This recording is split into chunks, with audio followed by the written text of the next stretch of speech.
Seri 7 Bukek Xiansu. Pendekar Super Sakti. Audiobook, novel silat. Cerita, Ho Ping Hu. Bab 33. Ilmu silat Hongin Bun Hoat adalah ilmu silat sakti yang diciptakan oleh Bukek Xiansu, seorang manusia dewa yang selain sakti dalam ilmu silat, juga seorang ahli dalam ilmu sastra. Oleh kakek dewa ini kedua ilmu itu digabungkan sehingga dalam gerakan ilmu silat itu dimasukkan unsur-unsur keindahan tulisan, seolah-olah yang menggunakan ilmu silat ini sedang mencoret-coret tulisan huruf indah di udara. Karena inilah maka disebut Hongin Bun Hoat, ilmu silat sastra angin dan awan. Dahulu, jika lulu bersilat, kelihatannya hanya indah sehingga oleh Han dikatakan sebagai tarian. Kini, setelah mengetahui intisari ilmu itu, setiap gerakan lulu adalah didasari goresan menulis huruf. Di zaman dahulu, ilmu Hongin Bun Hoat ini oleh Bukek Xiansu hanya diturunkan kepada pendekar sakti suling emas. Kemudian diajarkan pula kepada muridnya yang terkasih, yaitu Kam Han Ki yang kini menjadi Koai Lo Jin. Oleh Kam Han Ki inilah ilmu itu disusun menjadi kitab yang dipelajari Lulu, Kam Han Ki di waktu muda dalam cerita tersendiri, Istana Pulau Es. Selain dilatih ilmu silat yang pada dasarnya telah dipelajari Lulu ini, juga Nenek Maya menurunkan ilmu yang amat dahsyat, yaitu ilmu Toat Beng Bian Kun, ilmu silat tangan kapas, yang kelihatannya dimainkan tanpa tenaga, dengan kedua tangan berubah sehalus kapas, namun mengandung inti tenaga sinkang yang dapat menahan tenaga sinkang lawan yang kuat. Lulu amat berbakat dan juga amat cerdik sehingga dalam waktu singkat, hanya beberapa bulan saja, ia telah dapat menguasai kedua ilmu itu sehingga tingkat kepandaiannya melonjak cepat bukan main. Hal ini adalah karena ia telah memiliki tenaga sinkang murni yang ia dapatkan ketika bersama Han melatih diri di Pulau Es. Adapun Nirahai yang memang tadinya sudah lihai bukan main sebagai pewaris ilmu-ilmu dahsyat dari Mutiara Hitam, yang dahulunya menjadi ilmu-ilmu tangguh dari tokoh wanita perkasa Tok Xiaokui Liu Luxian ibu kandung suling emas, kini setelah digembleng oleh Nenek Maya, kepandaiannya pun meningkat secara hebat sekali. Bahkan ia telah dilatih untuk mainkan ilmu pedang Patsian Kiam Hoat yang dimainkan dengan suling emas yang dipinjamnya dari Gutoan si kakek bongkok penjaga kuburan suling emas. Kini Dara perkasa ini menguasai dua ilmu pedang yang sebenarnya berlawanan, yaitu Patmo Kiam Hoat, ilmu pedang 8 iblis, dan Patsian Kiam Hoat, ilmu pedang 8 dewa. Dengan penggabungan dari kedua ilmu pedang yang berlawanan ini dapat dibayangkan betapa lihainya putri selir Kaisar Manchu ini.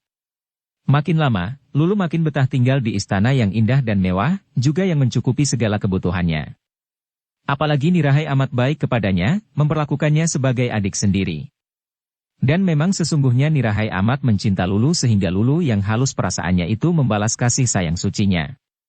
Mereka amat rukun dan kerukunan ini mempengaruhi juga pendirian Lulu tentang pertentangan antara kerajaan Manchu dan pemberontak yang berpusat di Sichuan.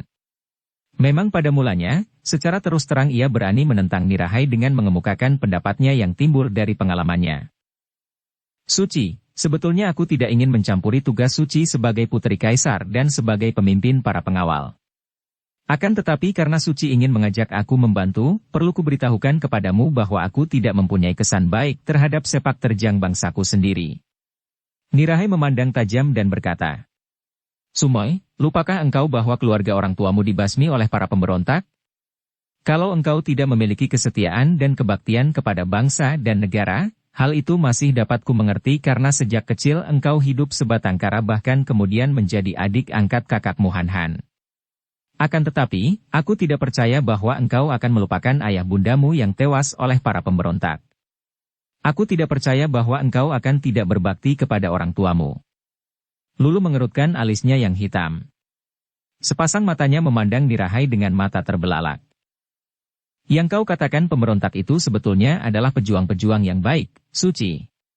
Sebaliknya, dengan mata kepala sendiri aku menyaksikan betapa kejamnya tentara Manchu yang membunuhi rakyat yang tak berdosa, memperkosa, merampok, membunuh seperti sekawanan binatang buas saja.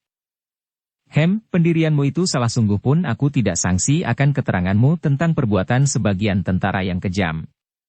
Akan tetapi, apakah kau anggap bahwa perbuatan para pemberontak yang membunuhi ayahmu sekeluarga itu juga tidak kejam?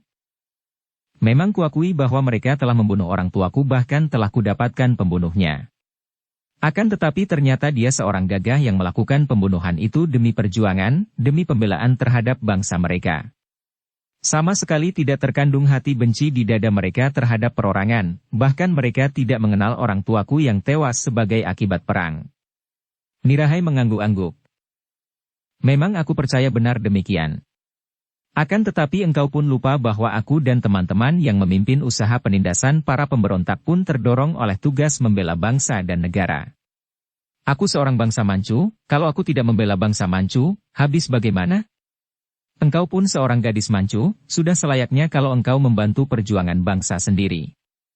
Kini para pemberontak yang bersarang di Sichuan harus dihancurkan, kalau tidak, perang tidak akan pernah terhenti dan penderitaan rakyat pun takkan dapat dihabiskan.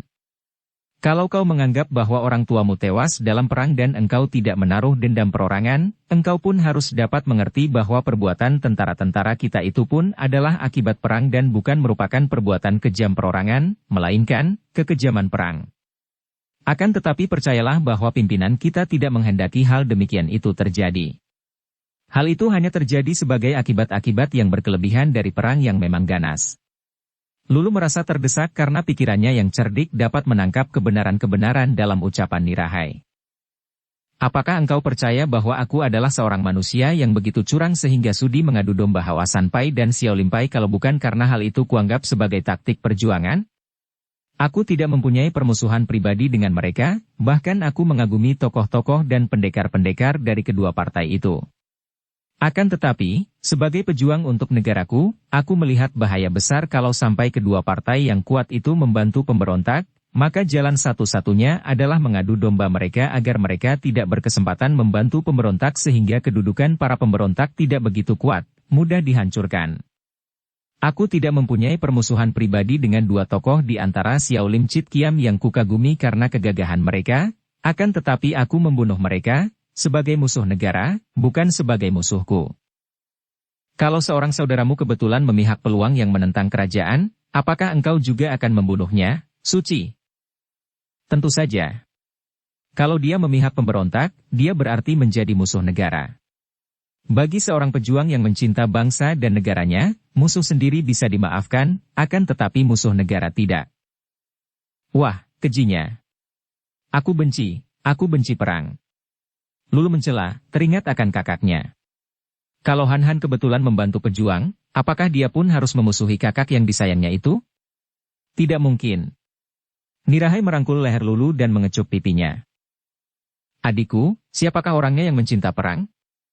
Hanya orang gila yang miring otaknya saja yang tidak membenci perang. Aku pun benci dengan perang.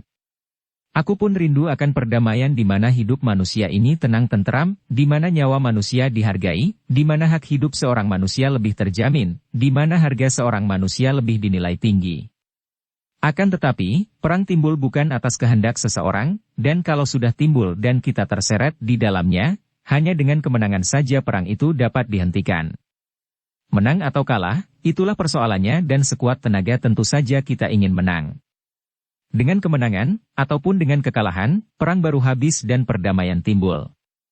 Percayalah, aku ingin sekali menikmati masa damai di mana kita tidak akan bicara tentang bunuh-membunuh, tentang siasat-siasat curang, tentang taktik-taktik memalukan dan sebagainya. Peri kemanusiaan akan dijunjung tinggi oleh setiap orang. Akan tetapi untuk mendapatkan perdamaian itu, kita semua harus sekarang mengerahkan tenaga untuk menumpas musuh sehingga perang pun terhenti. Lulu termenung. Ucapan sucinya itu meresap ke dalam hatinya dan diam-diam ia kagum sekali. Sucinya ini cantik, berkedudukan tinggi, berpengaruh dan berkuasa, juga memiliki pandangan yang luas seperti kakaknya. Han Koko. Ah, alangkah cocoknya kalau Han Koko dapat menjadi suami Nirahai. Pikiran yang tiba-tiba menyelinap di kepalanya yang kecil itu membuat ia serta-merta bertanya. Suci, kalau begitu engkau tidak mempunyai rasa benci perorangan kepada bangsa pribumi? Nirahai mengangkat alisnya. Tentu saja tidak. Juga kepada para pejuang kau tidak benci? Nirahai tersenyum dan menggeleng kepalanya. Tidak sama sekali, Sumoy. Bahkan aku merasa kagum akan kebudayaan mereka, akan kegagahan para pendekar. Bagaimana aku bisa membencinya kalau tokoh-tokoh perkasa yang kukagumi seperti Suling Emas, Mutiara Hitam dan lain-lain adalah bangsa Han juga? Malah aku adalah keturunan Hitan, dan karena kerajaan Hitan memiliki darah campuran dengan bangsa Han, kaisar wanita Hitan adalah istri suling emas. Sedikit banyak ada pula darah Han di tubuhku. Wah, kalau begitu, tentu engkau tidak akan keberatan kalau menikah dengan seorang bangsa Han, bukan? Kembali putri cantik itu membelalakan matanya, lalu tertawa geli mencubit pipi dan lulu. Engkau menggemaskan dan genit, Sumoy. Bertanya yang bukan-bukan.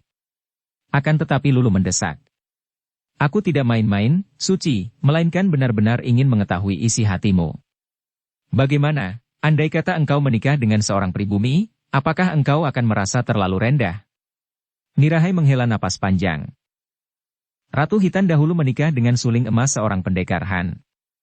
Aku tidak memandang rendah bangsa Han, apa alasanku untuk merasa rendah? Akan tetapi, adikku yang nakal. Pernikahan harus berdasarkan cinta kasih kedua pihak. Tanpa cinta mana bisa hidup bahagia sebagai suami istri? Pula, aku seujung rambut pun belum memikirkan hal itu. Perang belum berakhir, mana bisa berpikir tentang cinta dan pernikahan? Lulu memandang dengan wajah berseri. Wah, engkau tentu akan menjadi seorang istri yang hebat, Suci. Dan menurut pandanganku, engkau hanya patut menjadi istri seorang yang paling mulia di dunia ini. Hai, kau lucu. Siapa yang paling mulia di dunia ini? Raja Kahyangan? Bukan, Suci. Bukan raja, bukan pangeran. Orang biasa saja, seorang pria sederhana, yang budiman, gagah perkasa, tampan, seorang yang semulia-mulianya di dunia ini. Pandang mata Lulu merenung jauh, matanya bersinar-sinar. Siapa dia? Han Koko. Kakak angkatmu itu? Pewaris pusaka Pulau Es? Engkau berkelakar, Sumoy. Tidak, Suci. Dia seorang yang semulia-mulianya, tiada keduanya di dunia ini. Dan hanya dialah yang paling patut menjadi suamimu. Nirahai tersenyum dan menarik napas panjang. Sumoy, enak dan mudah saja kau bicara. Aku belum melihat dia, dia pun belum pernah melihat aku. Andai kata kami saling bertemu, belum tentu pula dia dan aku akan saling jatuh cinta. Pasti. Lulu berteriak. Pria mana yang takkan jatuh hati melihat engkau? Termasuk kakakku. Dan wanita mana yang tidak akan mencintanya? Sekali bertemu dengan dia, aku tanggung engkau akan terjungkir balik. Kau anggap aku selemah itu mudah dijungkir balik kan? Nirahai menantang akan tetapi pandang matanya berseri tanda bahwa dia tidak merasa direndahkan oleh Sumoynya yang nakal itu. Sabar, Suci. Bukan orangnya yang dijungkir balikan, akan tetapi hatimu. Engkau tentu akan jatuh bertekuk lutut. Yang bertekuk lutut hatimu, engkau akan jatuh cinta. Sudah, Sumoy, engkau mencinta betul kepada kakakmu itu, ya? Lulu mengerutkan keningnya dan menjawab sungguh-sungguh. Aku mencintanya dengan seluruh jiwa ragaku, Suci. Tidak ada yang lebih kucinta daripada Han Koko. Nah. Kalau begitu engkaulah yang patut menjadi istrinya. Lulu meloncat bangun seperti diserang ular berbisa. Suci, engkau gila. Nirahai menuding-nuding telunjuknya ke hidung Lulu. Beginikah sikap seorang Sumoy? Bocah kurang ajar, engkau memaki Sucimu gila. Akan tetapi mata yang tajam bening itu masih berseri, tidak marah. Maaf, Suci. Maksudku, perkataan Suci itu benar-benar tidak masuk akal. Dia itu kakakku, ingat. Jangan bicara begitu, aku marah, Suci. Sudahlah, maafkan aku. Kita lihat saja nanti, apakah kakakmu itu benar-benar sehebat yang kau banggakan dan pamerkan. Aku tanggung engkau akan kagum. Bahkan wanita-wanita pendekar yang cantik jelita tergila-gila kepadanya. Seperti Hoasan Kiamli, seperti Enci Sin Lian, tiba-tiba Lulu terhenti dan teringat, wajahnya menjadi seperti kaget, matanya merenung dan kedua pipinya merah. Ia teringat betapa ia pernah bicara dengan Lu Soanli tentang kakaknya, bahkan ia telah menawarkan kakaknya itu menjadi suami Lau Sin Lian. Kini dia menawarkan kakaknya menjadi suami Nirahai. Wah, tanpa disadarinya ia telah menjadi perantara dari 3 orang gadis. Ada apakah, Sumoy? Nirahai bertanya ketika melihat perubahan pada wajah Sumoynya yang termenung seperti orang bingung. Tidak apa-apa, Suci. Engkau memang aneh, mari kita berlatih saja agar kelak kalau kakakmu datang, tidak mudah bagi dia untuk menjungkir balikan aku, Hai Hik. Akan tetapi Lulu masih termenung. Suci, bagaimana kabarnya dengan usahamu menyelidiki tentang dia? Nirahai menarik napas panjang. Hampir setiap hari ia dibikin repot oleh pertanyaan Lulu. Tentu saja dia sudah menyelidiki dan malah sudah mendengar tentang keributan yang ditimbulkan oleh Han Han di rumah Pangeran Ouyang Chin-kok, betapa kemudian Han Han ditangkap ketika dikeroyok oleh Toat Beng Chiu Xianli dan gak lihat, lalu dibawa pergi oleh nenek itu. Dia sudah pula menyuruh orang menyelidiki ke Inkoksan, akan tetapi karena keadaan di situ dapat dikatakan menjadi sarang musuh, amatlah sukar menyelidik ke sana dan tidak ada penyelidik yang tahu apa yang terjadi dengan diri Han Han. Hanya diketahui bahwa pemuda itu lenyap, entah masih hidup entah sudah mati. Tentu saja ia tidak menceritakan semua itu kepada Lulu, hanya menceritakan bahwa ketika dikeroyok oleh Mahabin Lomo dan gak lihat seperti yang diketahui Lulu ketika ditangkap Ouyang Seng, pemuda itu dapat melarikan diri. Sampai sekarang belum ada beritanya, Sumoy. Kakakmu itu orang aneh sekali, dan entah menghilang kemana.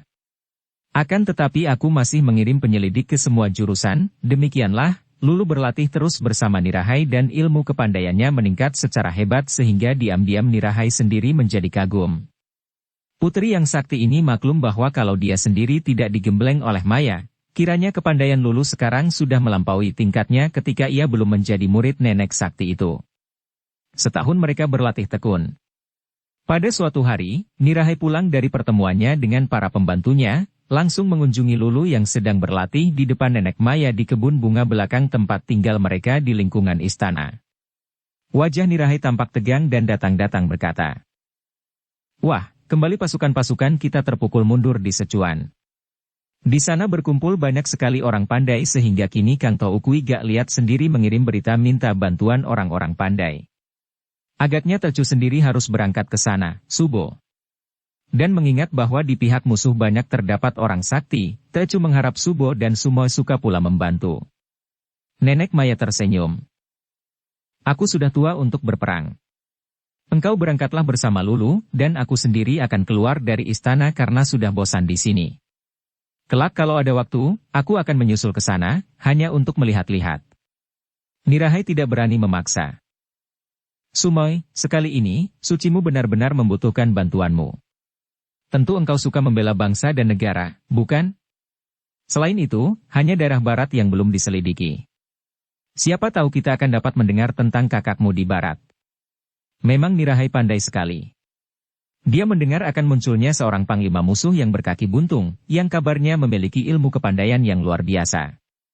Dia menduga bahwa pemuda buntung itu agaknya Han Han, akan tetapi ia ragu-ragu karena kalau Han Han, mengapa kakinya buntung? Pula, kalau ia menceritakan hal ini kepada Lulu dan Sumoynya itu kemudian menduga bahwa Han Han membela musuh, agaknya akan sukar mengajaknya untuk membantu. Lulu mengangguk. "Baiklah, Suci. Biarpun aku juga seperti Subo, tidak suka perang, akan tetapi biarlah aku hitung-hitung membalas budimu." Nenek Maya lalu meninggalkan istana dan mendapat kehormatan besar karena Kaisar sendiri mengantar keberangkatannya dengan pesta perpisahan. Kemudian 3 hari berikutnya, Putri Nirahai bersama Lulu berangkat ke Secuan, memimpin sebuah pasukan besar. Putri Nirahai nampak gagah sekali dengan pakaian perangnya, gagah dan cantik jelita. Adapun Lulu yang tidak mau memakai pakaian perang, tidak mau pula menerima pangkat panglima, berpakaian biasa yang ketat dan dia menunggang kuda di samping Nirahai. Banyak orang di sepanjang jalan mengeluh-elukan keberangkatan Putri Nirahai yang telah banyak dikenal. Akan tetapi mereka kagum dan heran melihat seorang gadis cantik berpakaian biasa yang berkuda di samping putri itu, karena memang selama berada di kota raja, Lulu tidak pernah keluar dari istana, juga Putri Nirahai diam-diam mengatur agar kehadiran Lulu di kota raja tidak sampai diketahui orang. Hal ini untuk menjaga agar gadis itu tidak dicari oleh Han Han atau oleh para pejuang yang menganggap gadis itu sudah menjadi sekutu mereka. Bagaimanakah ada berita bahwa pemuda buntung yang amat lihai menjadi panglima musuh di Secuan? Siapakah pemuda buntung ini? Dia itu bukan lain adalah Han Han. Seperti kita ketahui, setelah membunuh Jai Huaket yang berusaha memperkosa Niko di Kuan Imbio, di mana Han Han hancur hatinya menghadapi pertemuannya dengan Kim Chu, pemuda ini lalu melanjutkan perjalanannya ke kota raja. Mungkin karena kakinya yang buntung, juga karena ketika dahulu ia berada di kota raja, ia tidak menimbulkan kecurigaan kecuali hanya rasa kasihan yang timbul di hati orang yang melihat kakinya yang buntung. Akan tetapi kebuntungan kakinya pun tidak menimbulkan keheranan karena di masa itu, perang telah menimbulkan banyak malapetaka sehingga banyak terdapat orang yang buntung kakinya, tangannya, atau cacat tubuhnya. Pada malam harinya, Han Han mempergunakan kepandaiannya, tanpa terlihat oleh seorang pun penjaga, ia meloncat ke atas rumah encinya, yaitu rumah gedung Giam Chiang Kun, perwira Shi Giam, kakak iparnya atau suami encinya. Menjelang tengah malam itu keadaan sunyi sekali dan ketika ia mengintai kamar encinya yang ia sudah hafal karena ia pernah tinggal di rumah gedung ini, ia menjadi girang melihat encinya tidur berdua saja dengan Giam Kui Hong, putri encinya itu yang kini sudah berusia hampir 5 tahun. Cepat ia menyelinap masuk dan dengan hati-hati ia membangunkan encinya dengan jalan memijit ibu jari kaki encinya. Sileng terbangun, kaget ketika melihat wajah Han Han yang dikenalnya betul, cepat bangkit duduk dan membetulkan pakaiannya. Han Han menaruh telunjuk ke depan bibirnya dan berbisik. Leng Cici, aku datang. Sileng kini sudah sadar betul, melihat adiknya dan matanya terbelalak ketika melihat kaki Han Han. Adik Han. Kakimu. Set. Tidak apa-apa, Enci. Aku hanya ingin bicara denganmu sebentar. Di mana dia? Suamimu? Berat rasa lidah Han Han untuk menyebut perwira Giam Chu sebagai Cihu. Dia sudah sebulan. Berangkat ke Sichuan. Sileng memandang khawatir sekali karena takut kalau adiknya masih mendendam. Han Han bernapas lega, lalu duduk di atas bangku. Sileng duduk di ranjang, menengok putrinya. Melihat putrinya tidur nyenyak, ia lega dan menoleh kepada adiknya. Han Han, engkau pergi tanpa pamit, kata Cihumu, engkau mencari adik angkatmu. Sian Kou, laki-laki itu mengaduh-aduh sambil berkelojotan di atas lantai. Cici, kedatanganku ini memang untuk bertanya kepadamu. Pertama, tahukah engkau tentang Lulu, adik angkatku itu? Sileng menggeleng kepala. Adikmu itu aneh seperti engkau. Dia menjadi pelayan istana lalu tiba-tiba lenyap, melarikan diri. Semenjak itu, tidak ada lagi yang tahu di mana dia berada, dicari oleh sepasukan pun tidak dapat ditemukan. Han Han tersenyum. Lega dadanya, bahwa adiknya tidak berada di istana. Memang ia sudah menduga akan hal ini. Sekarang pertanyaan kedua, Enci, dan kuharap Enci benar-benar akan jujur dan memenuhi permintaanku, menjawab pertanyaanku secara jujur. Di manakah tempat tinggal Giam Komha, bedebah yang dahulu memperkosa ibu kita, perwira muka kuning itu? Hante, apa yang akan kau lakukan? Apa yang akan kulakukan tak perlu kau ketahui, Enci, dan juga bukan urusanmu lagi. Aku bersumpah bahwa engkau tidak akan tersangkut. Katakanlah, di mana dia dan di mana pula 5 orang perwira yang lain, yang dahulu ikut bersama suamimu membasmi keluarga kita. Pucat wajah Sileng. Ia merasa takut kalau adiknya itu akan mengamuk. Apa dayanya seorang yang buntung? Kalau adiknya tertangkap dan dihukum mati, Ia merasa ngeri dan otomatis ia menggeleng-geleng kepalanya. Enci, dengarlah. Han Han berkata tak sabar. Aku sudah melupakan perbuatan suamimu terhadap engkau, aku sudah mengampunkan dia. Akan tetapi aku minta ganti.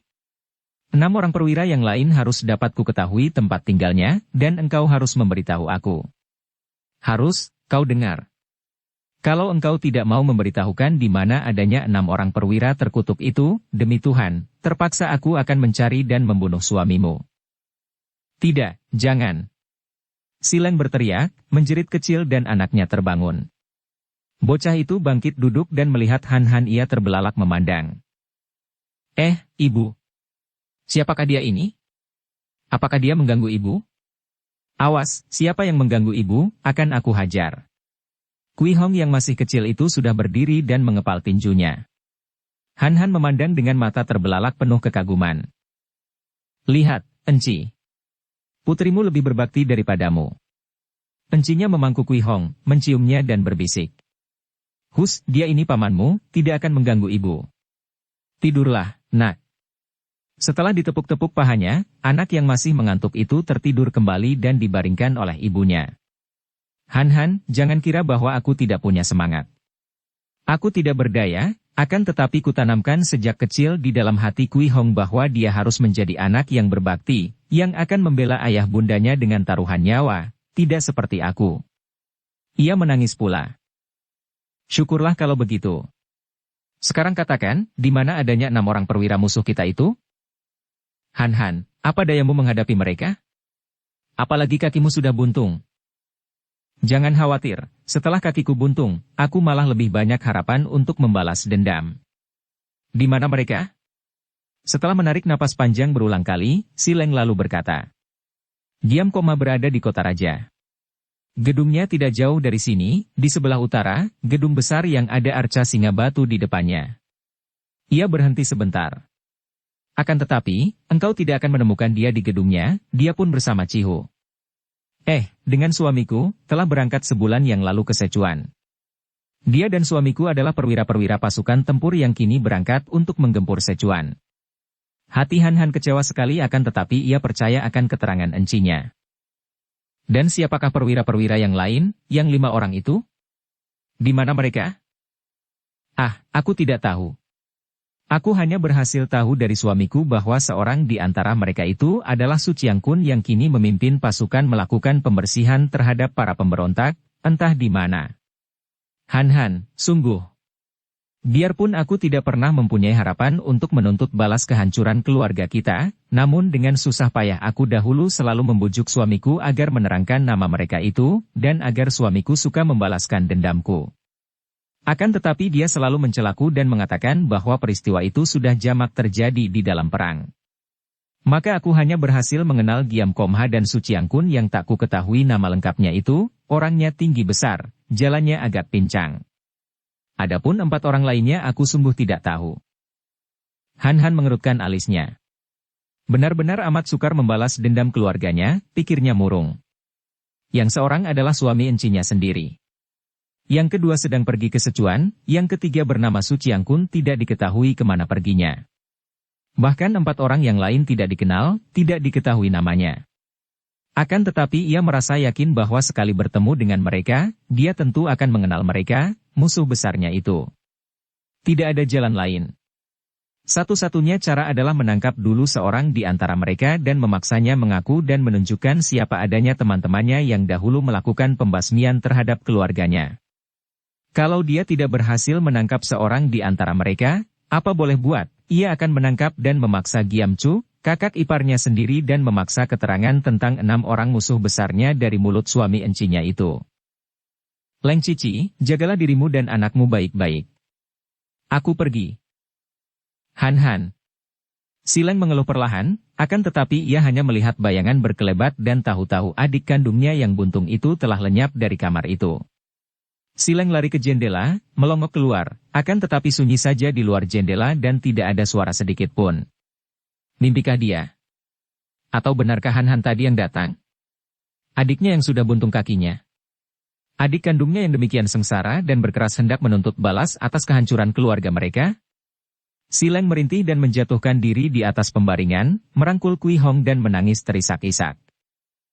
Han keluar dari gedung encinya dan cepat berkelebat keluar melalui atap-atap rumah di kota raja, menuju keluar kota raja. Di atas atap rumah yang tinggi ia berhenti sebentar, termenung dan bingung. Rumah-rumah di kota raja demikian indah-indah dan tinggi, namun dalam waktu tengah malam itu amat sunyi seolah-olah kosong. Kemana ia harus pergi? Dia tidak berhasil menemukan musuh-musuhnya, juga tidak mendengar tentang Lulu, hanya tahu bahwa Lulu telah pergi dari istana seperti yang diceritakan encinya. Kemanakah adiknya pergi? Kalau saja Han tahu bahwa pada saat itu, Lulu sedang tidur nyenyak di sebuah kamar di istana, bersama Putri Nirahai. Ternyata kehadiran Lulu di istana dirahasiakan benar oleh Nirahai sehingga Nyonya Giam Chu atau Si Leng itu sendiri tidak mengetahuinya.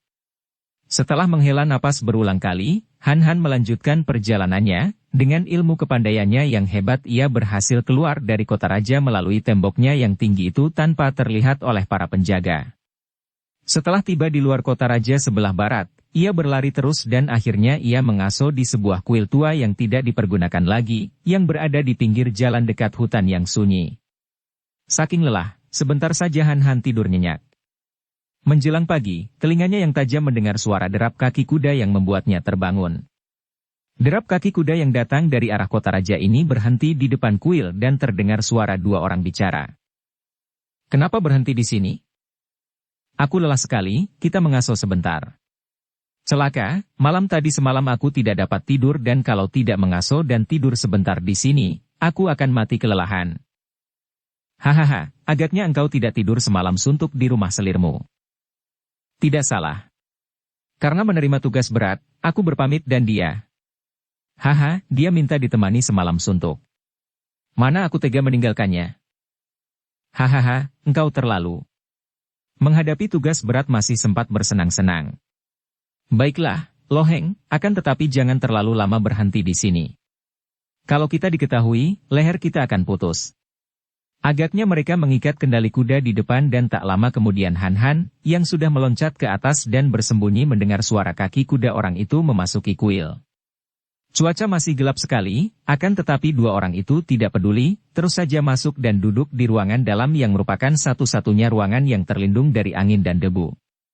Seorang di antara mereka terus saja merebahkan diri dan tidur mendengkur, sedangkan yang seorang lagi duduk bersandar dinding. Kira-kira 2 jam kemudian, orang yang duduk itu mengguncang-guncang tubuh temannya. Loheng, bangunlah. Matahari telah naik tinggi. Ingat, tugas kita amat penting dan kalau kita ketahuan berhenti terlalu lama, benar-benar kita akan dihukum berat. Temannya bangun, menguap dan menggosok-gosok kedua matanya yang merah. Ah, sedang enak-enak mimpi dengan dia kau bangunkan. Wah, engkau benar tidak ada puas-puasnya. Sudah bersenang-senang semalam suntuk masih dilanjutkan dengan mimpi lagi, hayo. Mereka berdua segera keluar dari kuil tua, melepaskan kendali kuda, meloncat dan membedal kuda mereka ke selatan.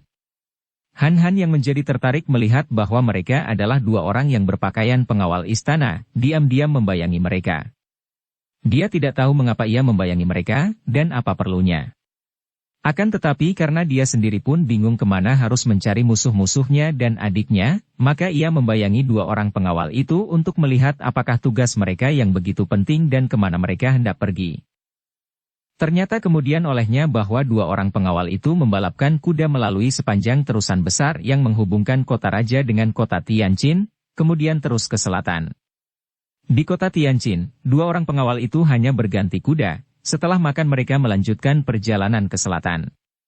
Han-Han yang tidak mempunyai pegangan, terus membayangi mereka tanpa kesulitan. Biarpun kakinya buntung sebelah, namun kalau hanya membayangi larinya kuda, amatlah mudah bagi pemuda sakti ini. Hujan lebat membuat dua orang itu terpaksa menghentikan perjalanan mereka di sebuah hutan. Sebuah pondok butut yang dibangun secara darurat oleh kaum pemburu, kini mereka pakai untuk berlindung dari air hujan yang turun seperti dituangkan dari langit. Sambil berlindung mereka bercakap-cakap. Loheng, yakin benarkah kau bahwa Suciangkun bermarkas di tepi Huangho, di pinggir terusan? Tidak salah lagi. Keterangan yang kudapat di Tianjin meyakinkan. Memang tadinya Suciangkun melakukan operasi di perbatasan Provinsi Shantung Selatan, akan tetapi kini mulai kembali ke utara dan melakukan pembersihan di sepanjang terusan yang sering mengalami gangguan para pemberontak. Heran benar itu pemberontak, mengapa tiada habis-habisnya? Mereka berpusat di Sichuan dan Sichuan sendiri selalu dikurung dan digempur pasukan-pasukan kita. Kenapa masih ada di daerah ini? Sungguh memusingkan. Mereka itu tentulah dikemudikan dari Sichuan, mereka bertugas sebagai mata-mata dan juga untuk melakukan kekacauan. Kalau Sichuan sudah dihancurkan, tentu yang bergerak di luar Sichuan otomatis akan berhenti. Dan aku yakin, kalau Putri Nirahai sendiri yang turun tangan memimpin pasukan menyerbu Sichuan, menaklukkan daerah pemberontak itu akan sama mudahnya dengan makan bakpao. Wah, kau terlalu, Loheng. Sudah terkenal sekali betapa Bu Sem Kui mempunyai banyak tokoh pandai sehingga beberapa kali pasukan-pasukan kita yang pilihan mengalami kegagalan dan jatuh banyak korban. Masa kalau sang putri yang memimpin lalu begitu gampang seperti makan bakpao? Sem Te, kau tidak tahu. Putri Nirahai sangat sakti, selain memiliki ilmu kepandaian tinggi, juga cerdik sekali. Tentu dia melakukan siasat, entah siasat apa pula maka beliau secara rahasia mengutus kita menyerahkan sepucuk surat kepada Suciangkun. Aku mau membayar dengan 3 bulan gajiku kalau diperbolehkan membaca isi surat ini. Orang yang dipanggil Loheng itu, yang bertubuh tinggi kurus dengan mata lebar, menepuk-nepuk saku bajunya. Ih, hati-hati, Loheng, kata kawannya yang lebih muda dan berhidung bengkok. Siapa tahu di sini terdapat mata-mata pemberontak. Ah, andai kata ada, berani apa terhadap kita? Dia tidak tahu kita membawa surat yang penting, kedua kalinya, dengan golokku ini 10 orang pemberontak akan termakan olehku. Belum engkau yang tentu akan mampu makan 10 orang lagi. Betapapun juga, kita harus hati-hati dan hatiku takkan lega sebelum berjumpa dengan Su Chiangkun dan menyerahkan surat itu kepadanya, kata yang muda. Hujan sudah mereda, hayo kita berangkat lagi, Loheng. Akan tetapi alangkah kaget hati kedua orang prajurit pengawal itu ketika mereka melihat seorang pemuda buntung berdiri di antara kuda mereka. Hanya sebentar mereka kaget karena mereka memandang rendah ketika melihat kaki buntung itu dan menganggap Han Han seorang pengemis. Heh, kau mau apa di sini? Bentak si tinggi kurus. Bukankah kalian hendak menghadap Su Chiangkun? Aku adalah kepercayaan Su Chiangkun yang ditugaskan menyambut kalian. Bukankah kalian membawa sebuah surat dari Putri Nirahai untuk beliau? Nah, aku yang disuruh menjemput dan menerima surat itu, karena tempat beliau tidak boleh diketahui orang. Dua orang itu terbelalak dan memandang tidak percaya. Ah, apa tandanya bahwa engkau orang kepercayaan Su Chiangkun? Han Han tersenyum, diam-diam merasa geli karena ia sengaja memancing. Bukankah Su Chiangkun itu orangnya kecil pendek? Dua orang itu kembali saling pandang, kemudian si tinggi kurus membentak. Dia tinggi besar seperti raksasa. Engkau palsu. Sambil berkata demikian, ia mencabut goloknya dan membacok. Akan tetapi, ujung tongkat Han Han 2 kali meluncur dan si tinggi kurus berdiri kaku dengan golok diangkat ke atas sedangkan temannya juga berdiri kaku karena totokan ujung tongkat Han Han. Pemuda itu memang sudah amat tertarik mendengar percakapan dua orang utusan Putri Nirahai itu, apalagi ketika mendengar disebutnya nama Su Chiangkun.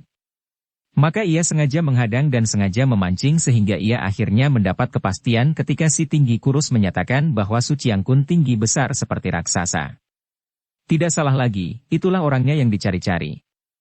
Seorang di antara 7 orang perwira yang membasmi keluarganya. Cepat ia merenggut ke dalam saku baju si tinggi besar yang memandang dengan mata melotot, mengeluarkan surat dari kota raja dan membaca tulisan pada sampulnya. Di atas ditulis dengan huruf-huruf kecil, perintah rahasia. Dan di depan sampul itu tercantum nama si penerima, Su Longtek Chiangkun dengan sikap tenang namun hati gembira Han Han membuka sampul surat itu, mengeluarkan suratnya dan membaca isinya. Ia terkejut ketika mendapat kenyataan bahwa surat dari Putri Nirahai itu memerintahkan kepada Su Chiangkun untuk mengerahkan pasukan dan menyerbu tempat persembunyian kepala pemberontak Lau Pangchu, ketua Peklian Kaipang yang bersarang di lembah sungai Huangho, yaitu di seberang kota Chin'an. Demikian jelas surat perintah itu, bahkan diberi gambar pula yang menunjukkan di mana adanya sarang Lau Pangchu. Diam-diam Han Han amar kagum akan ketegasan dan ketelitian surat itu. Lau Pangchu hendak diserbu. Terbayang ia akan wajah kakek yang budiman itu, kakek yang pertama kali mengambilnya sebagai murid. Dan otomatis terbayang pula wajah Lau Xin Lian, gadis yang dahulu merupakan seorang kawan bermain yang gembira dan lincah, akan tetapi yang pada pertemuan terakhir ini telah menjadi seorang tokoh Xiao Limpai yang berkepandaian tinggi dan yang marah-marah kepadanya. Girang hati Han Han. Ada kesempatan baik baginya, pertama untuk membalas dendam kepada perwira Su Longtek yang ia duga tentulah seorang di antara 7 perwira pembasmi keluarganya, kedua ia akan dapat menyelamatkan Lau Pangchu untuk membalas budinya, dan ketiga ia akan dapat menjelaskan persoalan yang dahulu, kesalahpahaman yang terjadi antara dia dan Xiao Limpai dan Hawa Sanpai yang diatur oleh Putri Nirahai yang amat cerdik. Han Han sudah mengangkat tongkatnya untuk membunuh 2 orang itu. Dia harus membunuh mereka ini kalau hendak melakukan siasatnya, akan tetapi ia menahan tangannya, tidak membunuh mereka melainkan membebaskan totokan mereka. Tak mungkin ia dapat membunuh 2 orang lawan yang tak berdaya. Begitu terbebas dari totokan, 2 orang pengawal yang melihat betapa surat perintah rahasia itu dirampas, berteriak marah dan golok mereka berkelebat menerjang Han Han. Pemuda ini menjadi girang. Kalau sekarang ia melawan dan membunuh kedua lawan ini, hatinya tidak akan menyesal kelak, tidak seperti kalau dia membunuh mereka dengan darah dingin selagi mereka tak mampu bergerak.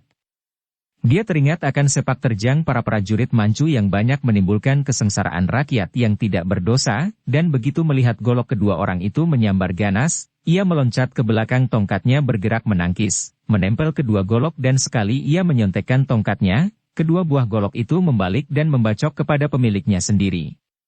Terdengar jerit dua kali dan dua orang pengawal itu roboh dengan golok masing-masing menancap dada menembus punggung. Karena tangan mereka masih menggenggam gagang golok, tampaknya mereka itu mati karena membunuh diri. Sejenak Han Han memandang dan menghela napas. Itulah resiko orang-orang yang menjadi utusan rahasia. Andai kata mereka tidak tewas sekarang, kalau kemudian diketahui bahwa surat perintah rahasia itu hilang, tentu mereka berdua akan dihukum mati juga. Han Han lalu berkelebat pergi, melanjutkan perjalanan ke selatan sambil membawa surat perintah itu yang dikantonginya. Memang dua orang pengawal itu mempunyai kuda yang baik, akan tetapi bagi Han Han, jauh lebih leluasa berjalan dengan kaki buntungnya daripada menunggang kuda. Dia mengambil keputusan untuk mencari dulu tempat persembunyian Lau Pangchu di lembah Huangho seperti tersebut dalam surat perintah rahasia itu, maka dengan amat cepat Han Han melanjutkan perjalanan menuju ke kota Chin'an. Menurut surat itu, sarang dari perkumpulan Peklian Kaipang berada di lembah Huangho, di seberang kota Chin'an. Ketika Han Han tiba di lembah Huangho dan berjalan menyusuri sungai besar itu di pantai utara, masuk keluar hutan seorang diri sambil menduga-duga di mana kiranya tempat yang dijadikan markas itu, tiba-tiba ia melihat beberapa orang menuju ke sebuah hutan yang besar dan penuh dengan gunung-gunung karang kecil. Melihat cara mereka berjalan cepat, pakaian mereka, dan keadaan mereka, ada yang menunggang kuda, dan sebagian besar berjalan kaki, Han Han dapat menduga bahwa mereka itu tentulah orang-orang Kang Ou. Tempat yang begini liar dan sunyi, bukan tempat bagi kaum pelancong. Diam-diam ia membayangi beberapa orang yang bicara sambil bercakap-cakap. Karena gerakan Han Han amat luar biasa, dia dapat membayangi mereka tanpa ada yang melihat dan hatinya girang bukan main ketika mendengar percakapan di antara mereka bahwa mereka itu adalah tamu-tamu yang datang berkunjung untuk memberi selamat kepada Lau Pangchu yang merayakan hari ulang tahunnya yang ke-70. Tak lama kemudian Han Han yang mengikuti orang-orang itu tiba di tengah hutan lebat. Diam-diam ia kagum menyaksikan penjagaan-penjagaan yang dilakukan oleh orang-orang berpakaian pengemis, yang boleh dikata menjaga setiap sudut hutan.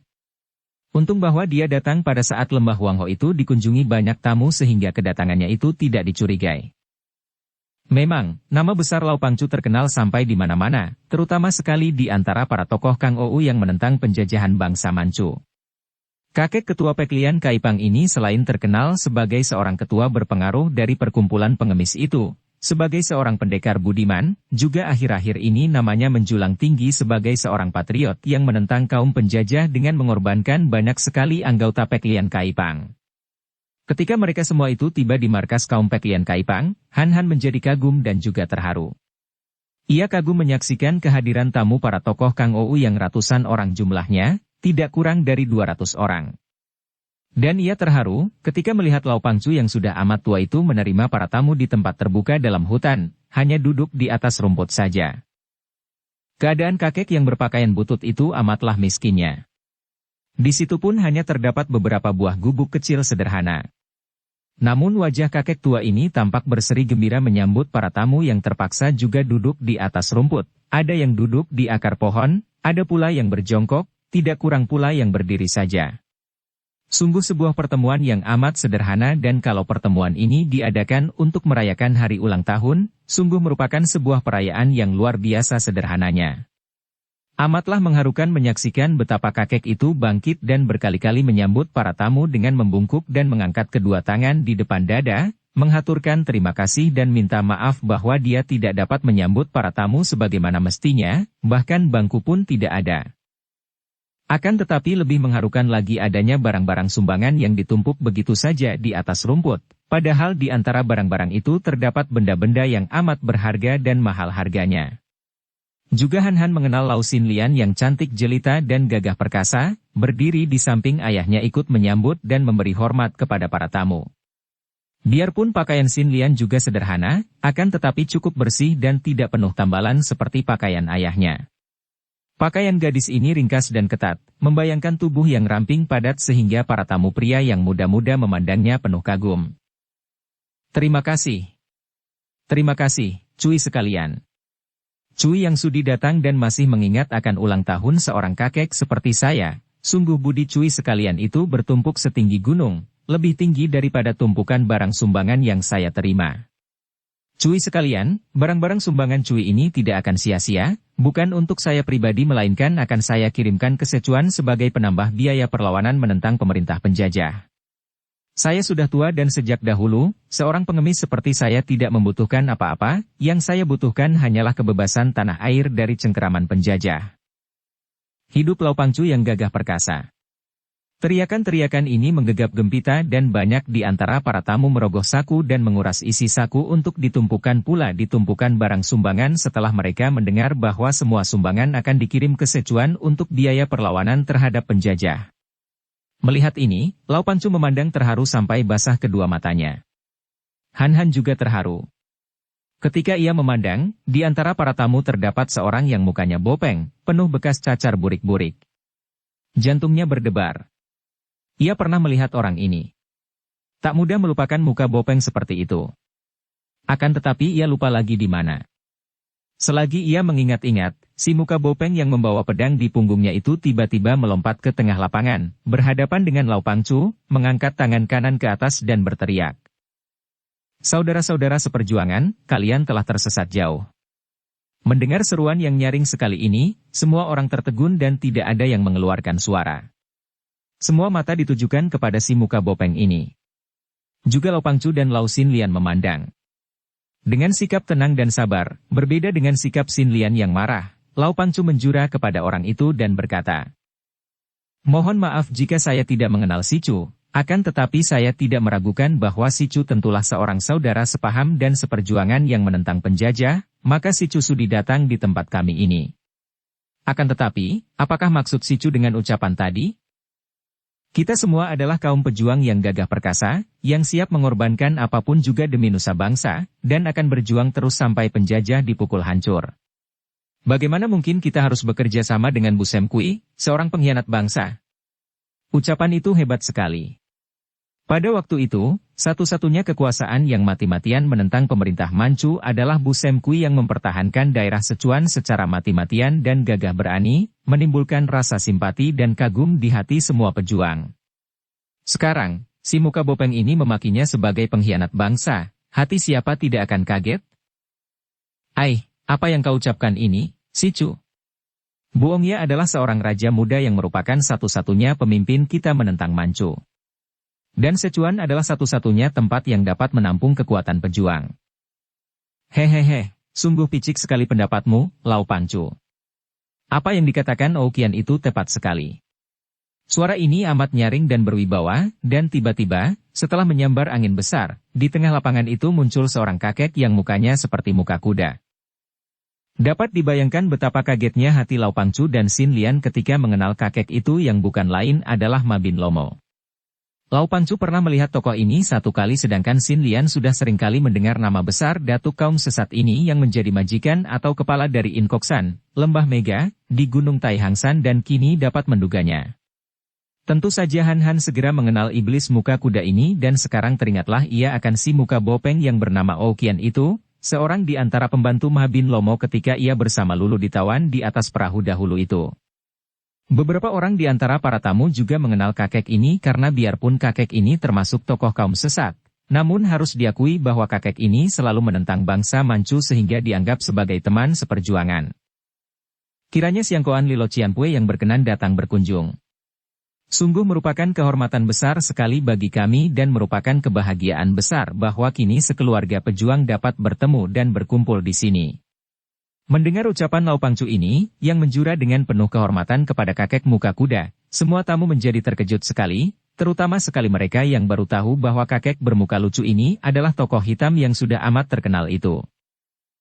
"Memang aku sengaja datang untuk meluruskan yang bengkok, membersihkan yang kotor. Perjuangan kita tidak boleh diselewengkan, dan pendapatmu tadi benar-benar merupakan penyelewengan besar, Lau Pangcu. Kuulangi lagi bahwa pendapat Ouqian tadi tepat sekali.